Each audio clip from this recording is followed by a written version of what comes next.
सीमा भागातील मराठी भाषिक गावं महाराष्ट्रामध्ये विलीन करण्यात यावीत अशी मागणी अनेक दशकं प्रलंबित आहेत।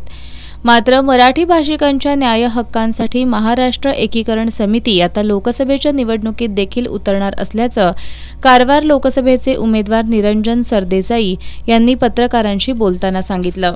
या संदर्भात राष्ट्रवादीचे नेते शरद पवार त्याचबरोबर आमदार जयंत पाटील यांच्याशी देखील एक महत्त्वपूर्ण चर्चा झाली असून त्यांनी देखील आम्हाला पाठबळ देण्याची ग्वाही दिली असल्याचं सरदेसाई यांनी यावेळी सांगितलं। मी महाराष्ट्रामध्ये जयंतराव पाटील तसेच राष्ट्रवादीचे सर्वेसर्वा शरद पवारांची भेट घेतली असता त्यांनीही आम्हाला जाहीर पाठिंबा दिला आहे की तुम्ही लढाल तर टिकाल, त्यासाठी तुम्ही लढा आणि लढल्याशिवाय तुमची अस्मिता तुम्ही दाखवू शकणार नाही आणि तुमची संस्कृती टिकवायची असेल सीमा भागामध्ये तर लढण्याशिवाय पर्याय नाही असं शरद पवारांनी सांगून सर्वतोपरी आम्हाला मदत करायची त्यांनी ग्वाही दिलेली आहे। हो घातलेल्या लोकसभा निवडणुकीमध्ये कारवार मतदारसंघातून कर्नाटकातून लोकसभेसाठी महाराष्ट्र एकीकरण समितीचा उमेदवार म्हणून माझी उमेदवारी जाहीर झालेली आहे।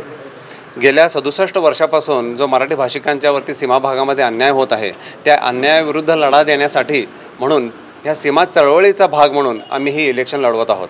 आम्ही ग्रामपंचायतीपासून ते विधानसभेपर्यंतची इलेक्शन लढवतो, पण पहिल्यांदाच खानापूर तालुक्यामध्ये लोकसभेसाठी म्हणून आम्ही महाराष्ट्र एकीकरण समिती ही लोकसभेची इलेक्शन लढवत आहोत। सीमा भागातील मराठी भाषिकांवर होणाऱ्या अन्याय अत्याचाराविरोधात आपला लढा सुरू असून याचाच भाग म्हणून भागातील बेळगाव आणि कारवार या 2 लोकसभा मतदारसंघामध्ये महाराष्ट्र एकीकरण समिती निवडणूक लढवणार असून कारवारमधून आपण स्वतः तर बेळगावमधून 2 दिवसात उमेदवार निश्चित करण्यात येणार असल्याची माहिती संजय निरंजन सरदेसाई यांनी यावेळी दिली। हो घातलेल्या लोकसभा निवडणुकीमध्ये कारवार मतदारसंघातून कर्नाटकातून लोकसभेसाठी महाराष्ट्र एकीकरण समितीचा उमेदवार म्हणून माझी उमेदवारी जाहीर झालेली आहे।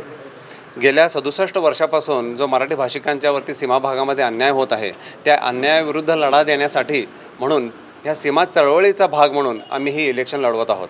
आम्ही ग्रामपंचायतीपासून ते विधानसभेपर्यंतची इलेक्शन लढवतो, पण पहिल्यांदाच खानापूर तालुक्यामध्ये लोकसभेसाठी म्हणून आम्ही महाराष्ट्र एकीकरण समिती ही लोकसभेची इलेक्शन लढवत आहोत। दरम्यान सीमा लढ्यामध्ये कोल्हापूर वासियांचं नेहमीच मोठं पाठबळ मिळत असतं, त्यामुळे कोल्हापुरातील काही नेत्यांच्या आपण भेटी घेणार असून राष्ट्रवादीचे नेते शरद पवार यांच्यासोबत झालेल्या चर्चेत त्यांनी संपूर्णपणे सहकार्य करण्याचं आश्वासन दिल्याचं सरदेसाई यांनी सांगितलं।